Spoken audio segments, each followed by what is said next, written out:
Hello, TNN audience. It's been a while.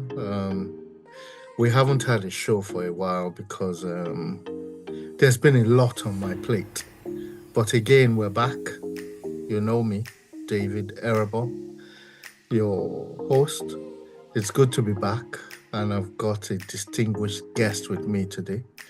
I've got Dr. Salmatu Fada, a distinguished nature conservationist.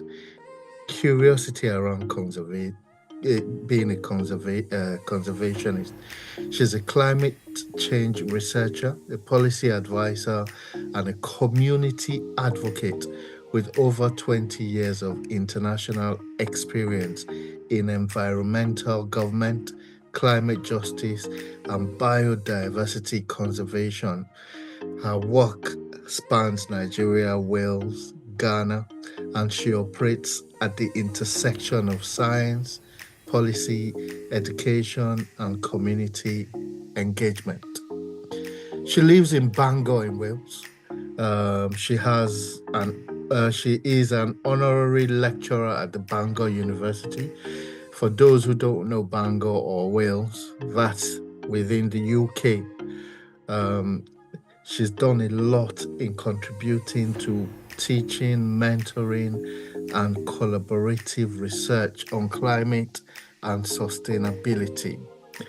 She has a website, a very fantastic website. I think I was looking at it earlier on and I saw something to do with Yankari Games Reserve and elephants. She'll tell us a bit more about it. Let me open the floor. Welcome to the show. You don't mind if I call you Doctor? Or what do you prefer being called? If you call me Doctor, I would answer. If you call me Salamatu, it's still fine. Excellent. Salamatu. It's a pleasure to have you on the TNN podcast. I'm going to open the floor to you. Like I said, it's a conversation. Tell the audience about you, your background, why you became interested in teaching, mentoring, conservationism, why you moved to the UK, the impact of being in the UK, and being able to do that as well as being a lecturer, or is it a director? I believe it's a director of the Anthony Neong Center for Excellence at Deputy the University Director, of yes. Jos. Deputy Director at the University of Jos. So you juggle both Nigeria and Wales. Tell us a bit about yourself. Thank you very much, David. And I count it a privilege. I see it a privilege being invited on this platform. My name, of course, is Salamatu Fada. Jidda is my maiden name. And then I married Fada, Joshua Fada, a long time ago. I am originally from Gombe State, born in Gembu. Gembu is part of the old Gongola state, but now Taraba, and is one of the high plateau areas of the country. My parents were there as teachers, early teachers in northeastern Nigeria then, and that's when they had me. My father was the principal and my mom was teaching English in Gembu. I think it's government school, Gembu at the time. And that was where I was born. My parents moved a lot, so I was raised between them, pioneering schools in northern Nigeria, moving from, my mother was the first principal in Kuri, GGSS Kuri, and then she went to GGSS Yana and all that. So my early childhood was really very mobile. We moved from one village to another.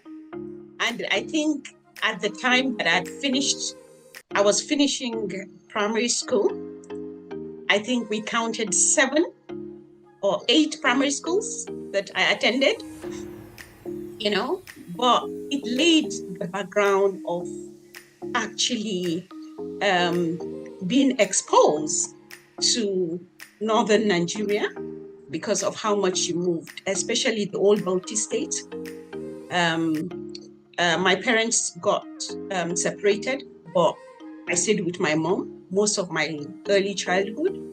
I saw her as she was a single parent raising me, and I copied quite a bit from her. I'll talk to you about it later on.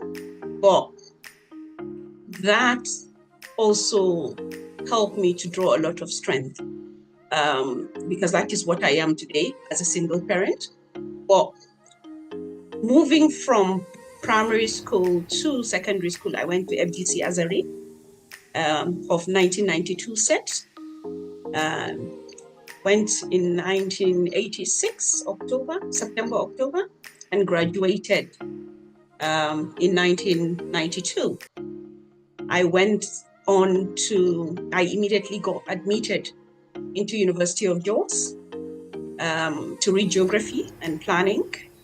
I had my BSc in geography, and then went on to do an environmental resources planning master's degree in the same university. I finished in 2005. I then got employed by the same university at the time. I had started, my first employment actually was with Air Force Girls Secondary School as a geography teacher, but I was there only for a year. Then I got employed into University of Jos, same department. And then because I had only my master's degree, usually what is expected of you is to, they say they employ you at the time, that is a training position. Because as an academic, you're required to have a PhD. So I had to enroll for a PhD, which I started in 2008 in ATBU, Bauchi. I started and I was looking at drivers of biodiversity, the impact of climate change on biodiversity. And after 3 years of back and forth and looking for the appropriate supervisor for PhD, it just looked very grim and, hopeless, because I couldn't get somebody that at the time was sort of an expert in the field I wanted to major in. And so that was why I started looking overseas to see what is out there that I can explore. And I was lucky enough to find Bangor University. And then Bangor admitted me, and I moved to Bangor in 2011, January, to start a PhD. I was able to finish that PhD in Bangor with many challenges then, with young children, with, just many challenges of moving from Nigeria to a new place. I'd never lived in Europe. In fact, when I came to Europe at the time, I had never visited Europe. I'd visited some parts of African countries, and of course, Dubai. Everybody went to Dubai, but never have I been to Europe. So I was coming for the first time with 4 young children between the ages of 2 and 10. And I planned to come with a nanny for them, but she was denied visa. And it was also the same year that my marriage crumbled. So I came with so much, challenges through the PhD, but somehow I managed to finish. And then thankfully got an opportunity to do a postdoc, which was a huge privilege. Immediately I finished, I got that postdoctoral position, which I succeeded in doing between 2016 to 2018, which was fantastic. So yes, that is actually what brought me to the UK in the first place to do a PhD. And I was funded then by ETF, what they call TED Fund now. It was called ETF. Is that a Nigerian? Is it like a It Nigerian was Education scholarship? Trust Fund at the time. Education Trust. Yeah. So it sponsored quite a bit of us. And we all came here, studied. Some people went back home immediately. Some people stayed to do other things like me, to do a postdoc. But I have never, I've been going back and forth since that year. So yeah, that's what brought me to the UK. So I can see that you are an honorary lecturer at Bangor University. That's where you did your postdoc.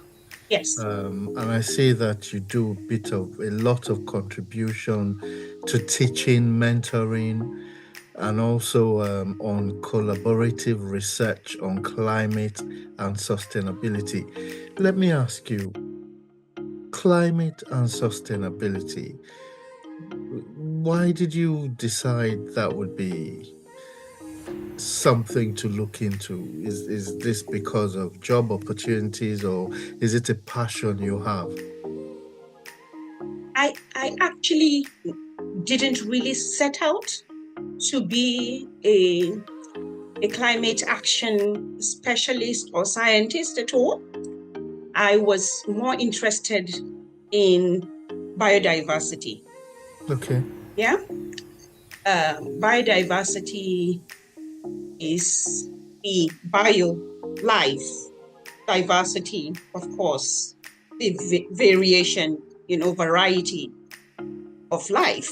So plants, animals, their habitats, that was my focus. But if I don't know your background, but I'm sure you have ears to news and global issues. You would know that biodiversity crises are very, very closely related to climate crisis as well. And climate every time affects life. So whether the variability or the change itself. So when you talk about variability, climate variability, you're talking about the differences within years. So those fluctuations. But when you talk about change, we talk about weather parameters, how they evolve over 25 years and beyond. So that is what climate change would look like. And so when we monitor how climate affects biodiversity, it is important for what we do, because it then affects in a bad way, or it is making changes that were never predicted, because the kind of changes we have now with sort of the changes in climate change. So, for example, the predictions would be that wet places will become wetter, dry places will become drier. So places that are susceptible to floods would be more, and droughts, there will be more frequency and intensity in those things. So it became very, very critical to continue to study how weather, what it is doing to affect those plants, animals that we're interested in monitoring, in protecting, in conserving. So you have to monitor the rainfall, the temperatures, the relative humidity, all those parameters need to be monitored to ensure how best we can protect biodiversity. And so that was what the that's how the interest of climate change came into being. And then, because I became educated enough to understand how humans also are affected by climate variability and change. It then became more curious to me, and not only curious, but also it became, I think it's empathic for me to see how people are suffering because of adverse weather changes. For example, I'll give you an example. In northern Nigeria, where I come from, especially northeast, there used to be a lot of shallow waters. You know, after the rainfall, there will be shallow waters where people can go and fetch for domestic use and whatever. And also domestic animals would use, you know. But because of the changes in climate now, these shallow waters within no time dry up. They dry up very quickly. And so people suffer the adverse effects of this climate change through those sort of things that they engage with. Because water is essential. And when you have these waters dry off, people tend to travel long distances to fetch water. And even for the girl child, I will talk to you a little bit about it. But the girl child, the boy child, need to travel longer distances to fetch water for their families, for them to be able to go to school. So these issues became very, very important and close to my heart. Yes, what it is doing to animals and plants, because some of the plants are going into different extinction. Good. I would not call it extinction, but there are stages of it. You know, there are stages of being vulnerable or endangered or whatever. So we have the IUCN red listing of those classes or categories. You see, so we are watching what is happening to the biodiversity, but also watching what is happening to humans because of these climatic changes. And so it became important for me to go into climate research, climate advocacy, climate justice, you know, to be the voice of people that are voiceless, to be the face of people that are faceless, and also for animals and plants that cannot defend themselves. We find ourselves in those spaces where we make cases for them. Wow. Let me just give our audience a bit more knowledge about you. Salamatu Dr. Fada, I prefer to call you that, is well read.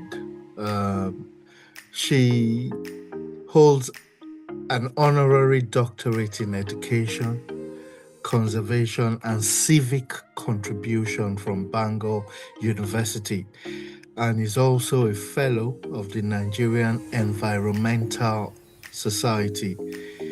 Dr. Fada has played key roles in national and subnational policy development, including serving as lead researcher for the Welsh government's anti-racist action plan for climate change and rural affairs, and as a climate change focal person for the Academic Staff Union of Universities. ASU, that's Nigerian, isn't it? Yes. She to the Nigerian Labour Congress, contributing to just transition and net zero policy discussions. Her governance and advisory roles include councillor, Bangor City Council, wow, member of Eriri National Park Authority, Vice Chair of Adult Learning in Wales, and board appointments across conservation, education, and developmental organizations in the UK and Africa. Okay, that encompasses a lot, in my opinion. Yeah. Kudos to you. Thank you. It's a lot of education, a lot of responsibility. I remember, I think when I first met you at Christmas, you were on your way to Ghana Yeah. to do something about animals. Give us a bit, Yes. tell us about that. Yeah. I went to. I have the main interest I have in Ghana is hippos. Hippopotamus in Yes. northern Ghana.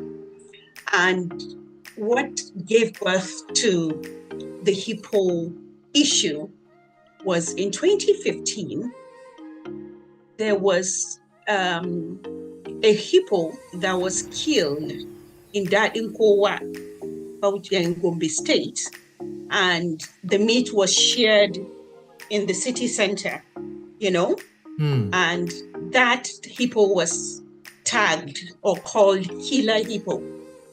And so it was some of my friends, I didn't see it. It was some of my friends here in Banga that came across the article and said, what is going on there? How do people know which is killer hippo? Why would people just slaughter, an animal and share the meat, So I made a few calls and decided the next time I traveled to Nigeria, I would go and find out what was happening there.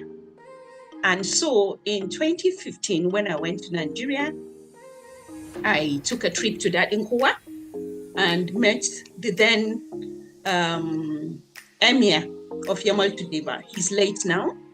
And we had a conversation. And he told me that, hippos are curses to them here and things like that. And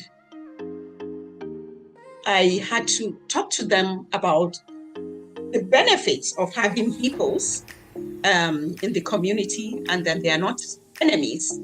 The only problem with hippos is that there has been an overlap between their habitats and human habitats, and people that are responsible to ensure that those habitats don't cross have failed to do that. So hippos are harmless if they are, they are tamed, they are kept well. And then they would also then bring dividends, to the people.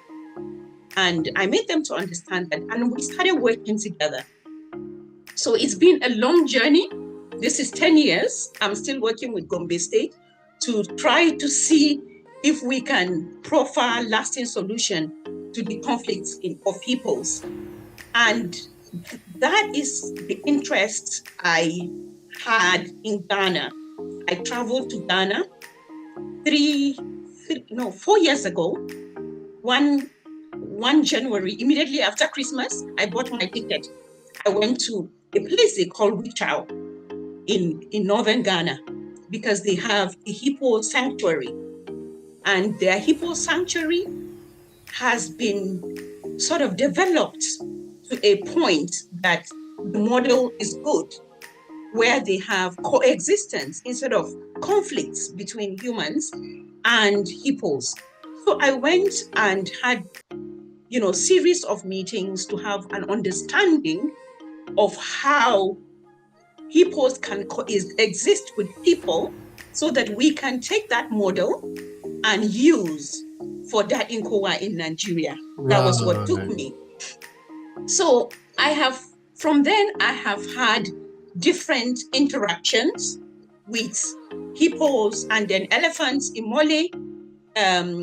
Mole is a national park in northern Ghana near Kamale, and they also have beautiful elephants there. I have some pictures with some of the beautiful elephants. They even have names, So I engage with them, and I also engage with the local communities around Ghana. So when you saw me in January going there were some projects, irrigation projects that we went to commission that involved local communities, providing them with sources of livelihoods during the dry season.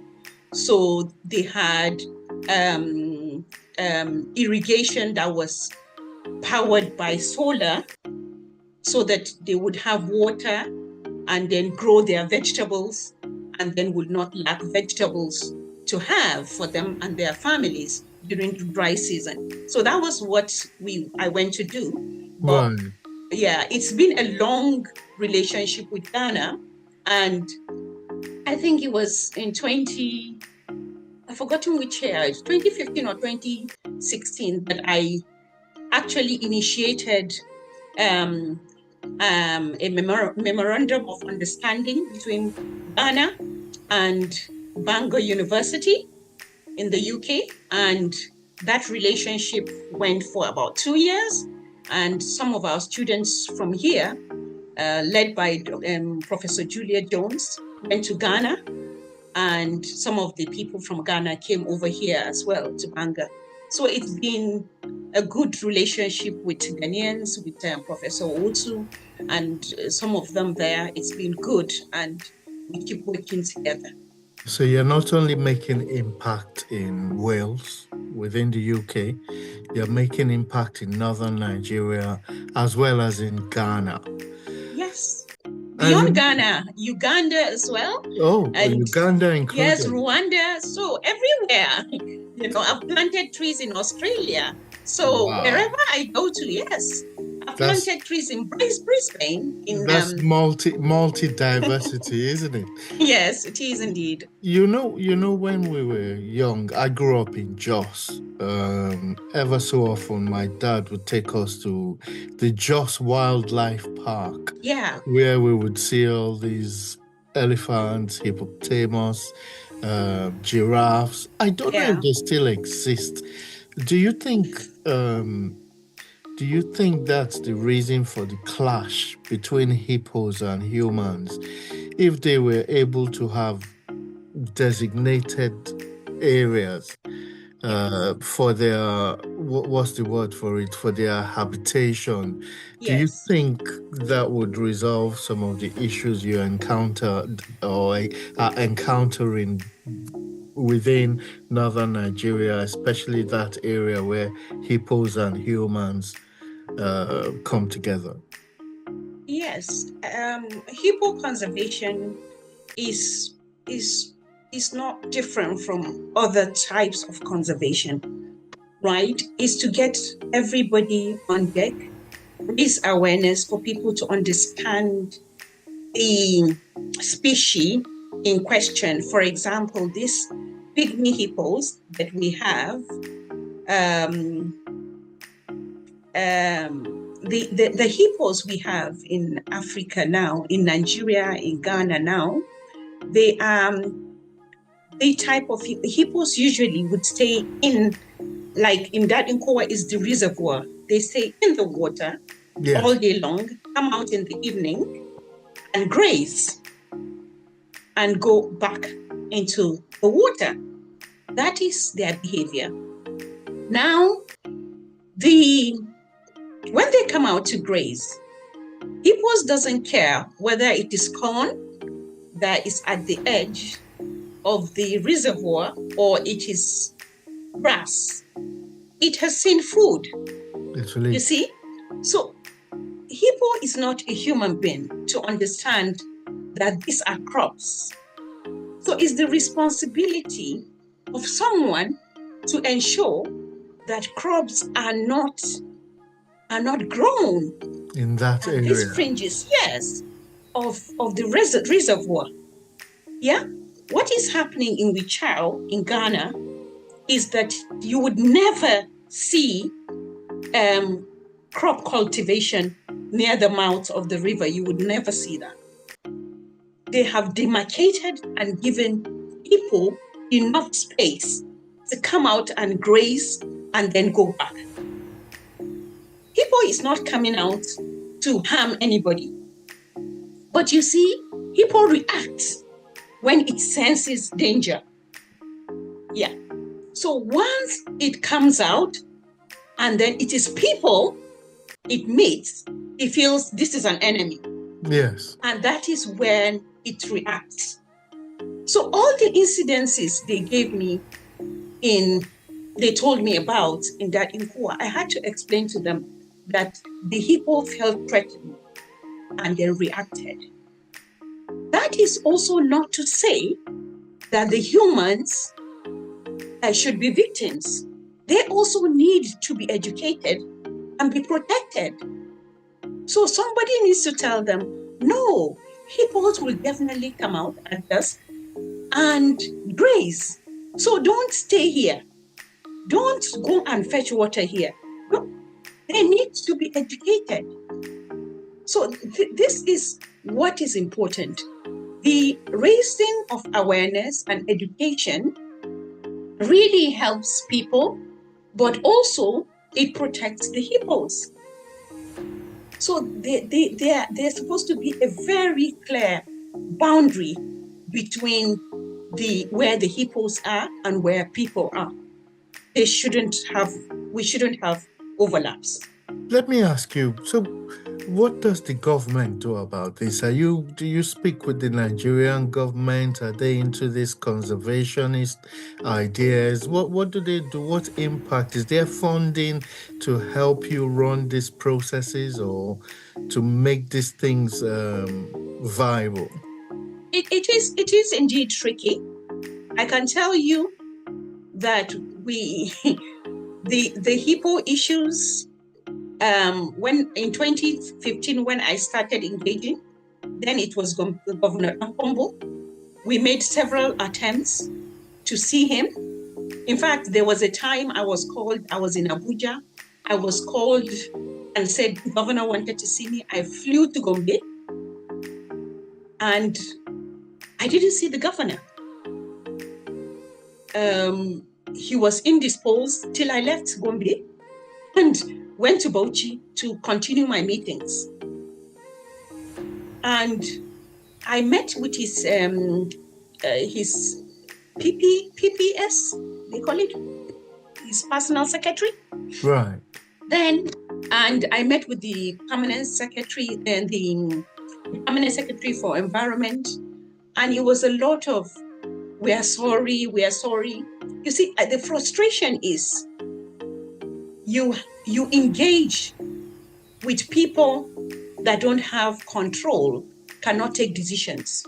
It is frustrating because that trip I made to Gombe, I actually bought my tickets myself.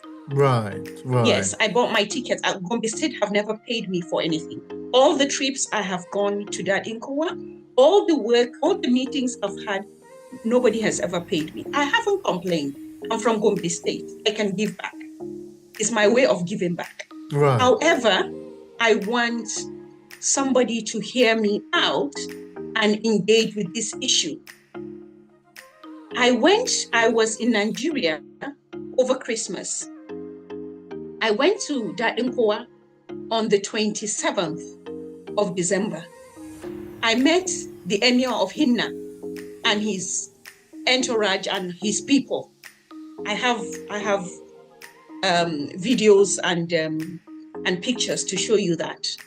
And I went to see the hippos. Thankfully, I saw 13 hippos. And we talked for over 1 hour. It's the same issues. People are being attacked. 8 people have been attacked within 2 months. Some people have died. I think they lost 4 people, and some people were in the hospital at the time I was there. And all these times, these incidences happen, they report to the government. But the government comes, sees them, and then goes back. And I keep saying, there are models that work in other places. Why don't we adapt?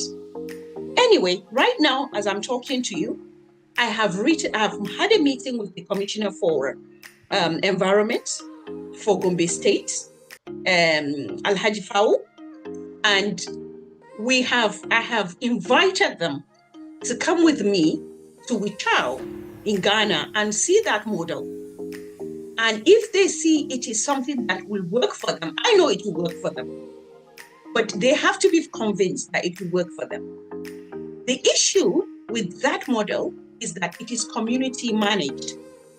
So I don't know how much Gombe government and the Upper Benue River Basin will be able to delegate or give the power to the people to manage the hippos, because most of the funders want the communities at the forefront of managing the hippos. You see?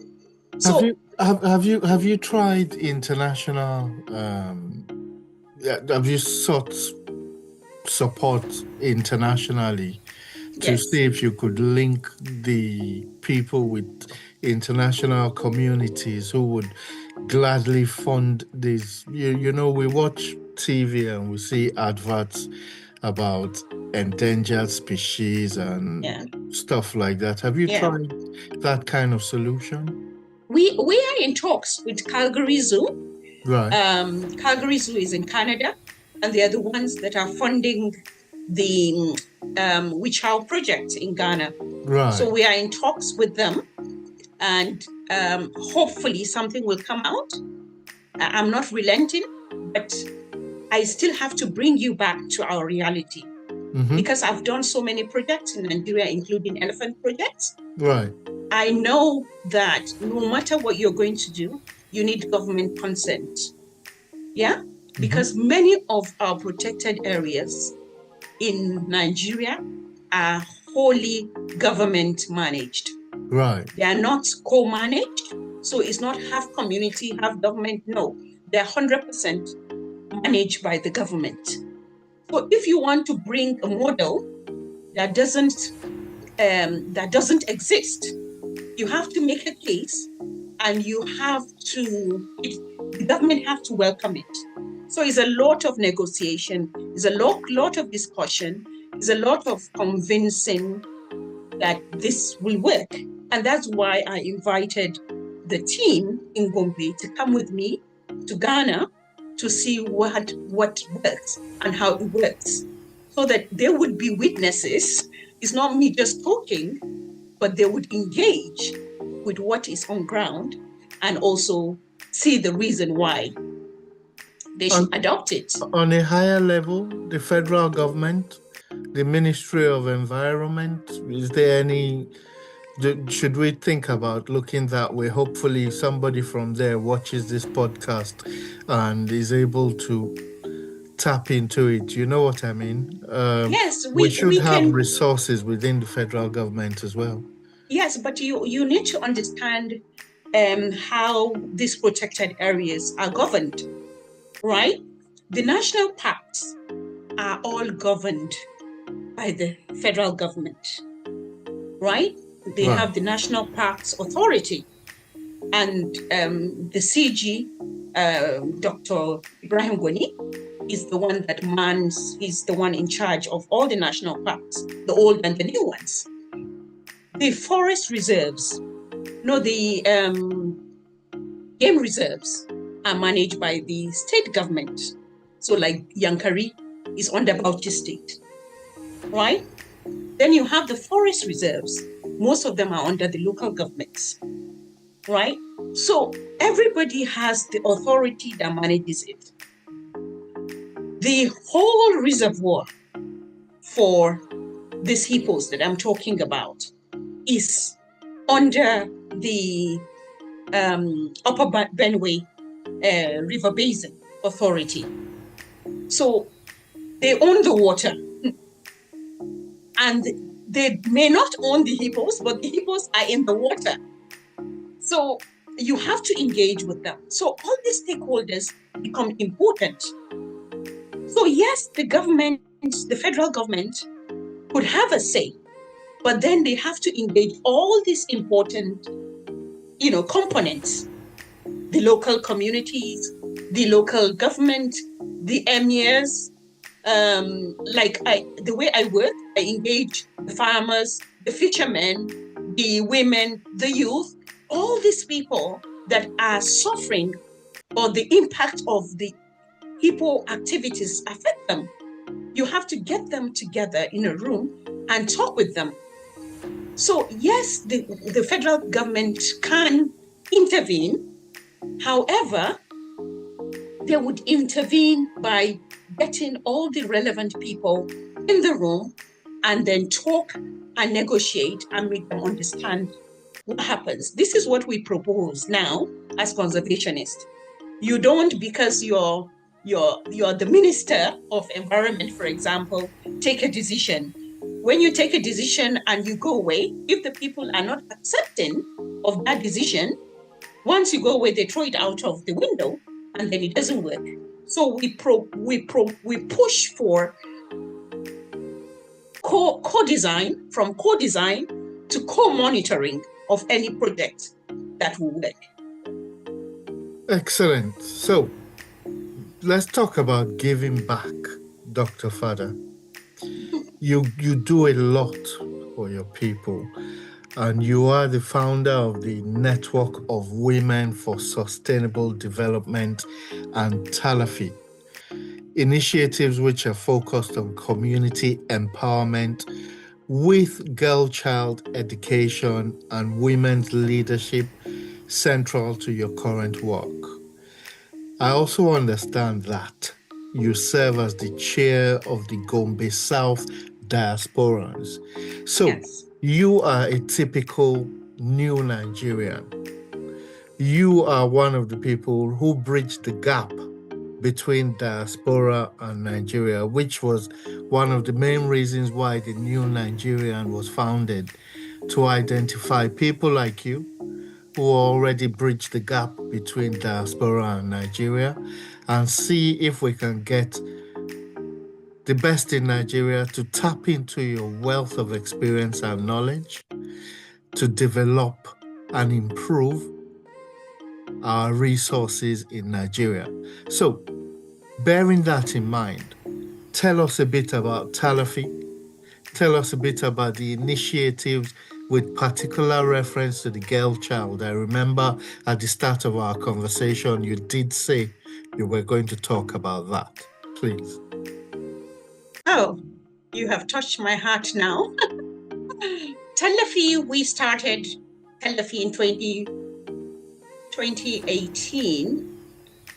And it is actually a child of a consultancy work I did with the government.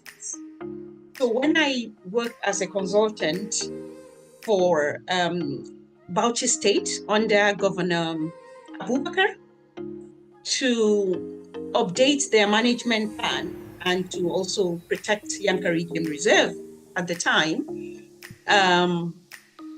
I went round the local communities, and to my shock, the level of educational facilities and other amenities was very, very bad, very poor.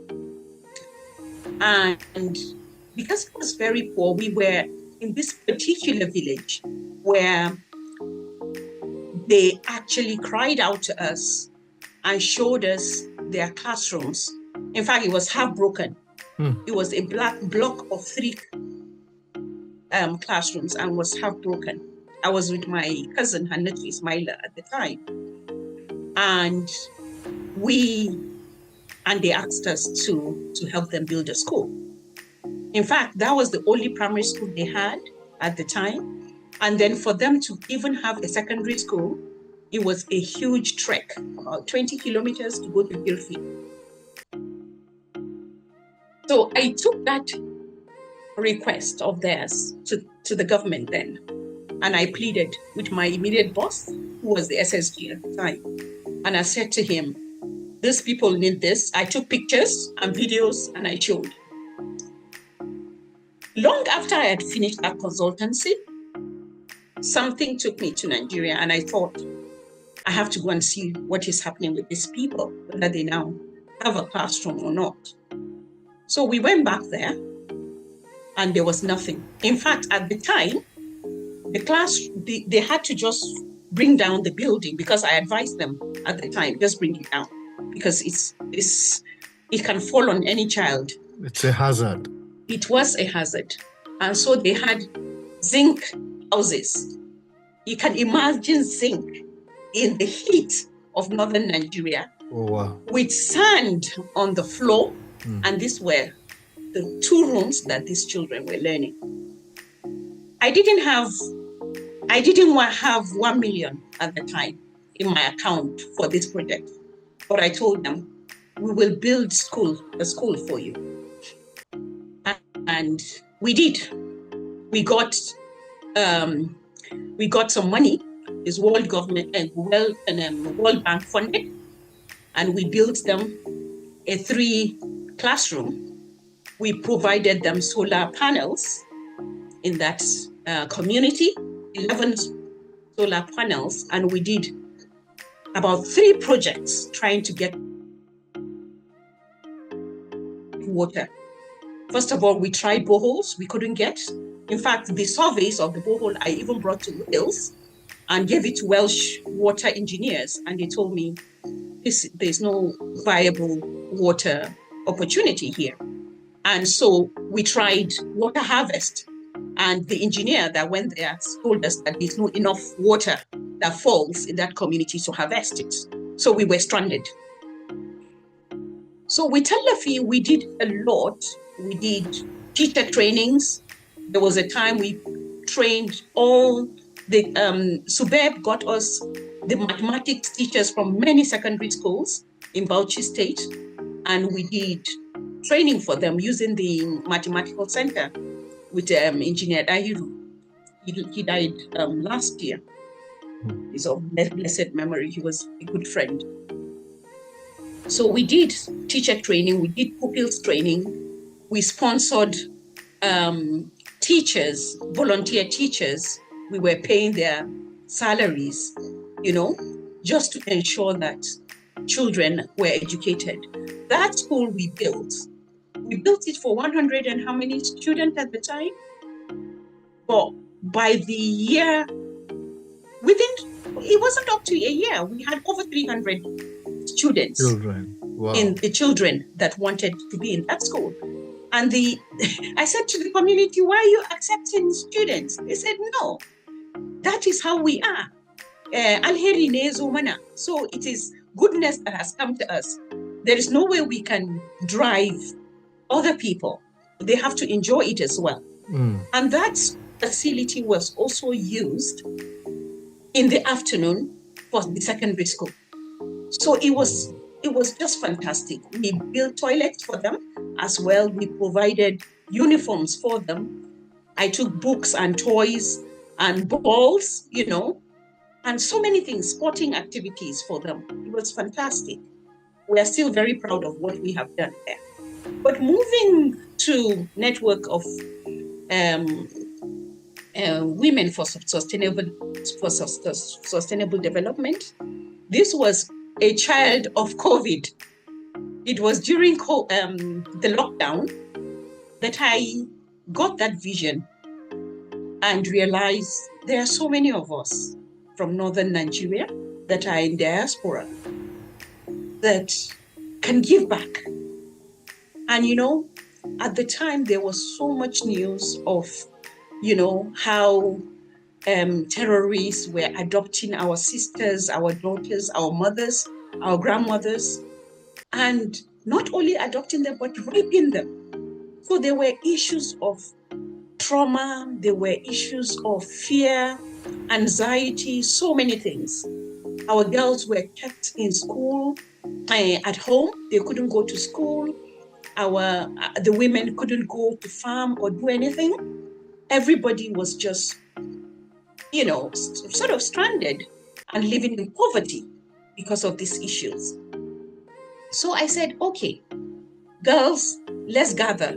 What can we do together to make better the lives of our sisters, our daughters, our nieces, all these women at home? And we rallied around women from the US, they came out in their number, from Canada, from Switzerland, from South Africa, our sisters from Nigeria, all of us gathered. And so we formed this formidable organization. We registered it in Nigeria and we started working. One of the earliest things we did was on period poverty. So we identified 3 charities already in Nigeria that were working with girls to eliminate period poverty. And we started collecting money and giving them monthly to provide equipment, so sanitary towels for these girls, but to also educate them. So we have so many videos and, records that we have gathered on that. But it has gone a long way to assist girls to stay in school, because usually when they start their periods and they don't have equipment, pads, they don't come to school. They don't want to be shamed. They don't want to have stains on them and be shamed. So they stay back at home. So we said, no, it's not okay. We don't want the girl child to remain at home because she has period. So we started doing that. But I think the model we used, we called that first model PPEC, period poverty elimination chain. So every person was supposed to create a chain, but the model didn't work well, because I think there was pressure on our families and friends. So we had to rethink what best model to use. Now we have gone ahead with many other things. We have serious discussions about issues. We've had people that have come and talked about women in politics and encourage women to join politics. We've talked about trauma and how to get help. We've talked about security, early alerts, because of the sort of things that happen. We've talked about empowerment, all sorts, This is a place that we come and have real discussions. Last International Women's Day, we had speakers, a whole panel from somebody from Wales joined, somebody from South Africa, somebody from Malawi. And it was real discussion, raw discussion on, how we can give to gain. It was really thought-provoking. There were 90-something, I think 99 women or so on the call. And it is a beautiful platform. But moving from that, there is something we have sort of developed now about shielding the girl child to remain in school. It is not something that I want to talk about it very much now, because it is still in the incubation stage. But these are the sort of things we're doing to ensure that our girl child is not out of school, and she's not only enrolled when she's in school, but she is retained, she is protected, and we want to see them through school. So from primary school, secondary school, up to university level, or whatever they want to do. If they don't have to have, they don't have to have degrees. If it is something they want to go and do, informal sort of vocational studies. Yeah, they could, but we want them to have the opportunities that some of us have had. So the girl child is a big thing, is a big deal for me. Right. So what I've noticed is we tend to do these things in silos. Yes. When you mentioned born out of COVID, yeah, the new Nigerian was born out of COVID. A group of guys came together, had a podcast, thought about Nigeria and what solutions, how do we bridge the gap, bringing diaspora to Nigeria. From 2020 until now, we do what we call feed the children. every Christmas. We go to a local community, feed the children. We went an extra mile in 2025. We gave them some oral hygiene. We gave them some medical outreach. Yeah. We gave the girl child sanitary pads. Yeah. We tend to do that with the girl child at least 3 times a year. We partner with some on the ground initiatives Yes. that we partner with to go into schools and give out sanitary pads. We're so fine-tuned to it now. We know the costings. Yeah. There's a budget for it. In essence, what I'm trying to say is there's a collaboration here. That village, wherever you built that school, Yeah. will be the next Feed the Children Christmas campaign Oh, zone. fantastic. So we need to get details about that, see how we Okay. can collaborate together and give them the grandest Christmas, 1,000 children, bring them Fantastic. in and get the medical outreach to 200 or 300 elderly people within the local community. We can organize this going forward. With the sanitary pads, you said it's Yeah. still in the incubation thing, but Yeah. if there's but I think there's always an event, I think sometime in May or June, for around the girl child. Oh, yes. So we'll be happy as well. International Day for the Girl Child. Yes. There you go. So we'll be happy as well to contribute our lot, especially in terms of like the sanitary pad thing, to make sure that we feed the Telefi. So it'll be a Telefi TNN collaboration kind of thing. Hoping you have people on ground like your cousin Hanatu. Oh, You know. absolutely. So Absolutely. brilliant again collaboration. We've had people come on this show and now have things set up in Nigeria: agriculture, mining, health, mentoring. Yeah. So we have a record of that. From the new Nigerian has been born the Nigerian network, which is Can I tell you a little bit about our mentorship academy? Go on. If you want to. Of course. So we did a pilot for AMA. We call it African Mentorship Academy. Right. The whole idea is to get African youth to be proud and patriotic Africans and to stay in the nation, on the continent, and do great, to be protective of Africa.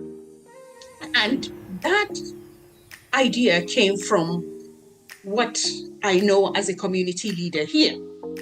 I have had many people come here to Banga in the last 15 years plus that I've been here. So I'm one of the early Africans that have been here. When I got here, there were maybe less than 5 African families that were here. And now maybe we have 500, I don't know, Wow. or more. Yes, because I started the North Wales Africa Society with 4 of us. And today we are 720 something in one WhatsApp group. Wow. So I have seen how Africans come, and no matter how grandiose, no matter how distinguished they were at home, they come and start from the scratch. They start with the odd jobs. And I've seen many people that I would hate to mention their names or professions that had to start from there. And I've seen young people come here and lose their ways as well, because it's tough. And so I said, okay, why don't we stop some of these people? They can come and study, of course. They can come and study, but let them study, and why do not study and also go back and give back? because there's nowhere like home, and nobody is going to fix Africa for us. It's us that must fix Africa. So we decided to do this pilot. And what we did was we put out an advert to say, we want to train Africans on leadership. We want leaders. We want people that have some experience of leadership, but not only leadership, but we want people that are open to being entrepreneurs, people that can be self-sustained. We don't want people that will be broke and be tempted to put their hands in the purse of the government or whatever. So a lot of people applied. And when I saw it, I said, okay, this is serious. How much can we charge a person?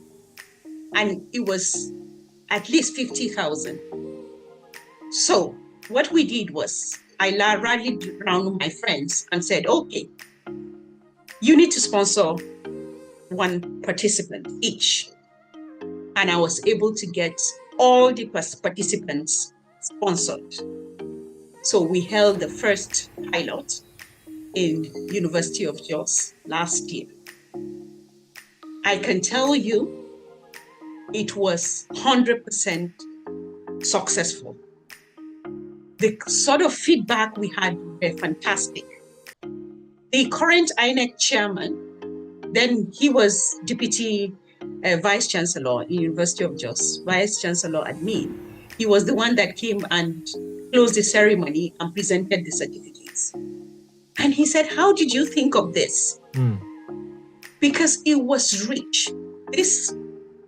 I got my friends and network, my associates and friends from all over the world to log in and take sessions on different topics, on politics, on governance. Some trained them on production. Somebody did photojournalism. I particularly did leadership, beginners, and I did also advanced leadership training. I did etiquettes. We did everything. And one of the participants, I will say to you, what he said to me, I went to university for 4 years, but I didn't learn what I learned in 1 week here. That was how rich it was. And I intend to continue. Please. However, it's a lot of money because it's not a Nigerian project, it's an African project. It's a lot of money to get them together, to feed them. We started at 9, we ended at 5, 6:30, they're still there, they don't want to go. So many questions, so much engagement. They just wanted so much. To learn. They are hungry, they are hungry. And they want to see real, honest role models. They are not there for them. So I intend to expand that. I want to do the next one in Uganda and Malawi. Just go from west, take one in east, go to south, then come back, pick one again in west, go, and then touch on central. That's the whole idea. But it's a lot of money, and our youth cannot afford it. So that's the sort of thing that we need to raise money for. Yes. For that one, I use my network. I didn't go outside of my network. But if I'm going to only take, 50 youth, it needs a lot of money. Yes. It needs a lot of money. So those are the kind of things that we're doing between here and, diaspora and Nigeria and Africa. And giving back. Yes. Hopefully we can collaborate. Yes. All work and no play. So tell us your hobbies. What do you enjoy doing when you're not Oh my God! This is where you would not like me. Go on. Tell us. No. Honestly, I enjoy work. You do? Yes. I know some people will say, what is she talking about? What is the truth? I enjoy work. I told you I'm going to rest this Easter. You I got did. up this morning. Yes. I had missed working, and I had to finish a report, and I sent it out. I enjoy what I do because most of the work I do now is people, nature centered. So it Right. gives me a lot of satisfaction. Right. So So when it's I get even up, like resting is like yes, your hobby. so my hobby, I like travel. I like traveling. Yes. But I don't like just sort of any type of travel. I like when I travel to present a paper, Yes. then I take 2 extra days and see the place, especially national park and Right. gardens. Right. Right. I like that. I like playing Scrabble. I love Right. playing Scrabble game. Okay. We play Monopoly as a family over Christmas, and then other times that we're free. And then I walk a lot. You I do. go out walking on Saturdays, and I just love the nature. I go out and just engage with nature. I can work around for 4 hours alone, you know. When I'm tired, have a cup of tea in one cafe and then continue, you know. That is what I enjoy doing. Excellent. Yeah, For the yeah. audience, Dr. Fada is a mother of 4. She has one Yes. at home with her at the moment. He's 17-year-old and doing his A levels. We've gone 1 hour. We could talk forever.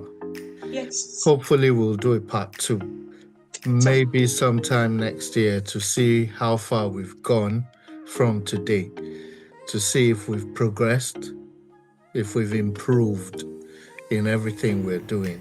I'm grateful for your time. TNN audience, you've heard one of our own in Diaspora, not only giving back to Nigeria, also giving back all across Africa. So she's gone one better than we have. We hope to, or we aspire to, get to her level where we are now giving back to Africa. Africa is ours, Nigeria is ours. We must take care of our own. We'll end here. You will find the podcast on our YouTube channel, The New Nigerian. We're on Facebook, The New Nigerian as well. Please like, subscribe, share so that we can get some of the YouTube money, is it the technological money, to help us grow a bit more. Thank you so much for your time. I'm grateful that you gave us this time, more than we expected. Thank you so much. thank you for having me. I've enjoyed having a chat on Easter Monday. So, yeah, thank you. And yeah, I think we should collaborate. There's a lot to do for Nigeria, for Africa. And why not get on with it? Absolutely.